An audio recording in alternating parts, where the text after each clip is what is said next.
الحمد لله والصلاة والسلام على رسول الله. أما بعد فأعوذ بالله من الشيطان الرجيم. بسم الله الرحمن الرحيم. قال الله عز وجل في كتابه العزيز فيه آيات بينات مقام إبراهيم ومن دخله كان آمنا ولله على الناس حج البيت من استطاع إليه سبيلا ومن كفر فإن الله غني عن العالمين. فیہ آیات بینات، ان میں اللہ رب العالمین نے بہت زیادہ نشانیاں رکھی ہے. مقام ابراہیم کھڑے ہونے کی جگہ ہے، اور ومن دخلہ کان آمنا، اور جو شخص اس جگہ پر داخل ہو جائے وہ امن والا ہو جاتا ہے.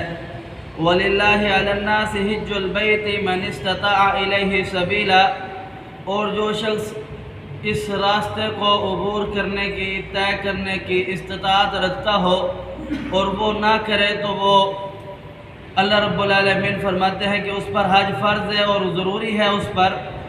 وَلِلَّهِ عَلَى النَّاسِ حِجُّ الْبَيْتِ مَنِ اسْتَطَاعَ إِلَيْهِ سَبِيلًا وَمَنْ كَفَرَ فَإِنَّ اللَّهَ غَنِيٌّ حَمِيدٌ، اور جس نے یہ طے نہ کیا استطاعت کے باوجود اس نے کفر کیا، اور اللہ رب العالمین جہان سے، اس انسانیت سے بے پرواہ ہے.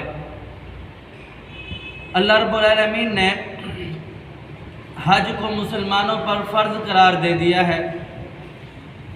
حج ارکان اسلام میں سے ہے. اگر بندے کے پاس استطاعت ہے وہ حج نہیں کرتا تو اس آیات کے اندر اللہ رب العالمین فرما رہا ہے کہ پھر وہ شخص کفر کر رہا ہے، یعنی اللہ رب العالمین کا انکار کر رہا ہے. کیونکہ مسلمان بندہ تب ہوگا جب ارکان پورے کرے گا. ہاں البتہ اس کے پاس مسائل ہیں اور وسائل نہیں ہے تب تو بات بنتی ہے، اور اگر اللہ نے اس کو استطاعت دی ہے پھر اس کے بعد حج نہیں کرتا تو اللہ نے کہا کہ یہ بندہ کفر کر رہا ہے. جناب عبداللہ ابن عباس رضی اللہ تعالی عنہ بیان فرماتے ہیں کہ رسول اللہ صلی اللہ علیہ وسلم نے بیان فرمایا اب ہجرت ختم ہو گئی ہے اور جہاد باقی ہے، لیکن ہجرت کی نیت باقی ہے. اور آپ علیہ السلام نے فرمایا کہ کوئی شخص کے لیے حلال نہیں ہے کہ وہ شخص مکہ مکرمہ کے اندر قتال کرے یا پھر مکہ مکرمہ کے اندر کسی چیز کو توڑے یا کسی چیز کو کاٹے یا شکار کرے یا لکتا گری پڑی چیز کو اٹھائے. رسول اللہ صلی اللہ علیہ وسلم نے فرمایا جس دن اللہ رب العالمین نے زمین و آسمان کو پیدا کیا تھا تو رب تعالیٰ نے اسی دن سے اس شہر کو حرمت والا قرار دے دیا، اور اس دن سے لے کر قیامت تک یہ شہر حرمت والا ہے. ہاں البتہ اللہ رب العالمین نے پوری دنیا کے اندر، اور اس پوری دنیا کے اندر جو وقت گزرا اس کے اندر مجھے کچھ لمحے کے لیے اس مکہ مکرمہ میں اور ایک دن کی کچھ گھڑی کے لیے قتال کرنے کا حکم ہوا. پھر اس کے بعد یہ حرمت والا سلسلہ قیامت تک کے لیے جاری ہو گیا.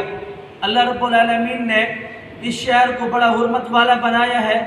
اس کے درختوں کو کاٹنا، اس کی گھاس کو کاٹنا یا اس کے اندر شکار کرنا یا اس کی اندر گری پڑی چیز کو اٹھانا یہاں تک کہ منع فرمایا ہے. ہاں اگر کوئی گری پڑی چیز کو اٹھا لے اسے لقطہ کہتے ہیں، اور فرمایا کہ اگر کوئی اٹھا لے تو پھر وہ ساری زندگی اس کا اعلان کرتا پھرے، ورنہ اسے نہ اٹھائے، اگر اٹھا لے تو پھر اس کا اعلان کرتا پھرے. جناب ابو ہریرہ رضی اللہ تعالی عنہ بیان فرماتے ہیں کہ آپ علیہ السلام خطبہ دے رہے تھے تو رسول اللہ صلی اللہ علیہ وسلم نے فرمایا مسلمانوں کی جماعت، اللہ رب العالمین نے تم پر حج کو فرض قرار دے دیا ہے. تو ایک شخص نے سوال کیا اے اللہ کے رسول کیا یہ ہر سال فرض ہے؟ آپ علیہ السلام خاموش رہے. 3 بار اس نے سوال کیا، آپ خاموش رہے.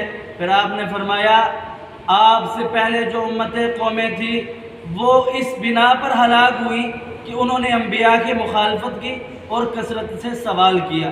اگر میں کہہ دیتا کہ ہر سال فرض ہے، مجھے پتہ ہے تم استطاعت نہیں رکھتے اور پھر یہ ہر سال تمہارے لیے فرض ہو جاتا. جناب عبداللہ ابن عباس رضی اللہ تعالیٰ عنہ نے رسول اللہ صلی اللہ علیہ وسلم سے گزارش کی، یا رسول اللہ یہ جو اسغر نامی گھاس ہے مکہ مکرمہ کے اندر موجود ہے، ہمیں اس کی اجازت دے دیں، یہ لوہاروں کے اور گھروں کے کام آتا ہے، آپ ہمیں اس کی اجازت دے دیں، ہم اس کو کاٹ لیا کریں۔ آپ علیہ السلام نے فرمایا ٹھیک ہے، اس کے علاوہ کسی اور درخت یا گھاس کو کاٹنا منع ہے۔ جناب عبداللہ ابن عباس رضی اللہ تعالیٰ عنہ بیان فرماتے ہیں کہ آپ حج کی اہمیت کا اندازہ اس بات سے لگائے، کہتے ہیں قبیلہ ختم کی ایک عورت آئی حجۃ الوداع کے موقع پر، اس نے آ کر کے کہا یا رسول اللہ میرا والد بہت بوڑھا ہے، اگر میں اس کو سواری پر بھی حج کروانا چاہوں تب بھی وہ حج نہیں کر سکتا، وہ سواری پر جم کر بیٹھ بھی نہیں سکتا، تو اب میں کیا کروں، کیا میں اس کی طرف سے حج کر سکتی ہوں؟ آپ علیہ السلام نے فرمایا جی ہاں، آپ اس کی طرف سے حج ادا کریں، اس کی طرف سے آپ حج پورا کریں، اگر اللہ نے استطاعت دی ہے تو پھر حج ضروری اور فرض ہے۔ پر یہ بات ضروری ہے کہ اگر جو شخص حج کر رہا ہے کسی اور کی طرف سے، پہلے اس کا حج ہونا چاہیے۔ آگے اللہ رب العالمین فرماتے ہیں فَإِنَّ اللَّهَ غَنِيٌّ عَنِ الْعَالَمِينَ، اللہ رب العالمین بے پرواہ ہے تمام جہانوں سے، تمام جہان والوں سے۔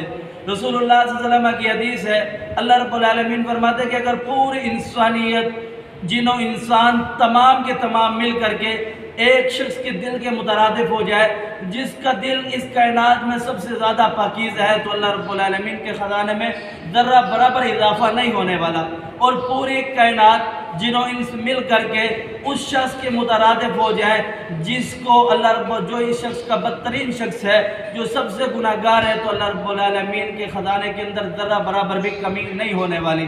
تو یہ اللہ رب العالمین نے جو فرض قرار دیا ہے حج کو، اور جو باقی دینی امور ہے، اس کے اندر انسان کے لیے بھلائی اور بہتری ہے۔ اللہ سمجھنے کی توفیق دے۔ اقول قولی ھذا استغفر اللہ لی ولکم ولسائر المسلمین۔